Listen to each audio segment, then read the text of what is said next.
Vítam vás pri posedení s Veronikou. Tí, čo ma poznáte, viete, že som už dlhoročnou lektorkou jogy.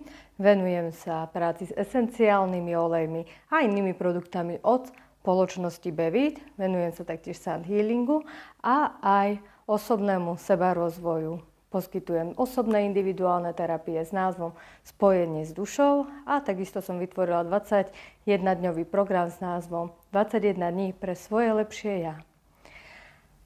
Ale toto všetko samozrejme mi pomohlo prekonať jednu ťažkú skúsenosť, ktorá mi spôsobila žiaľ a bolesť na srdci. A takéto situácie sú normálne, sú prirodzené, že sa s nimi v živote, v tejto 3D realite stretávame.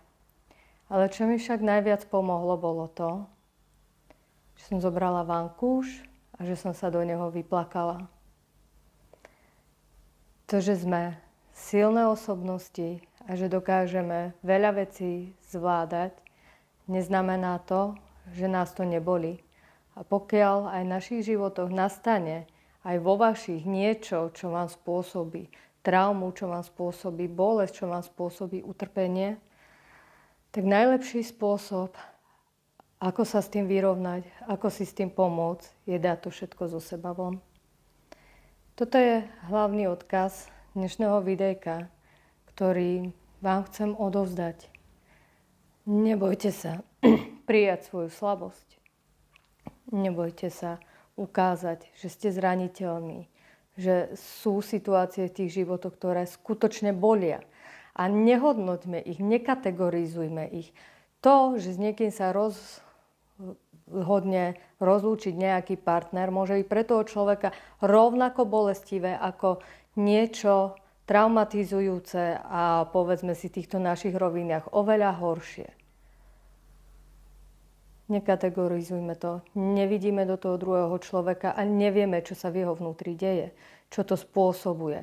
A môže byť rovnako veľmi a silno zranený, ako ste vy. Čiže tejto oblasti nejako hodnotiť a kategorizovať, alebo sami, ak ste si niekedy vôbec povedali, a však to je nič, veď aj horšie veci sa stávajú. Áno, stávajú sa, ale nie možno práve vám, čo ďakovať za to požehnanie, že ste s tým možno nemuseli prejsť, ale bolí to. A tá bolesť je potrebné, aby vyšla von. Ja som to prekonala takým spôsobom, že som si dala čas. Aj z tieto dni budem ešte fungovať, všetko v poriadku zvládať, ale potom som si dala 2 dni, kedy som sa poľutovala, kedy som sa vyplakala, kedy som zlikala. Zlikala som 2 hodiny do vankúša a až potom prišiel taký ten pocit toho uvoľnenia. A vyplakala som všetku bolesť, vyplakala som všetky výčitky. Kľudne si môžete dať čas, týždeň, 2 týždne, aj mesiac, ale potom si povedať, že vstanem a budem žiť život, ktorý mi bol daný.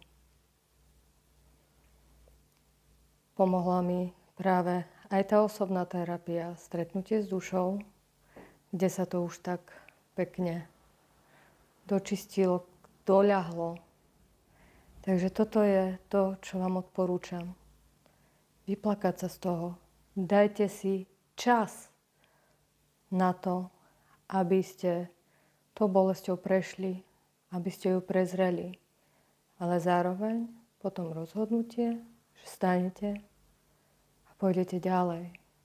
A že jednoducho tá spomienka navodí vám možno ten nejaký pocit, ale už vás to nebude ťahať, nebude vás to bolieť. Keď si to sa na to pozriem z takého nášho informatívneho poľa, tak si len predstavte, že ste krásna sklenená guľa, na ktorej je však malá trhlinka.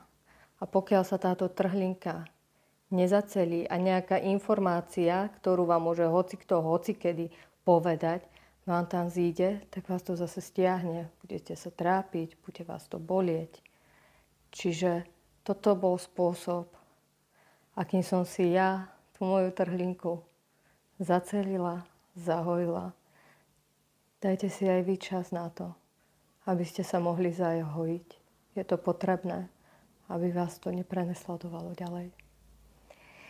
Tak, toľko dneska odo mňa. Toto videjko nájdete aj na mojej platforme Hero, ale o tej vám poviem trošičku neskôr. Prajem vám krásne dni, aby boli naplnené šťastím, svetlou, láskou a pohodou.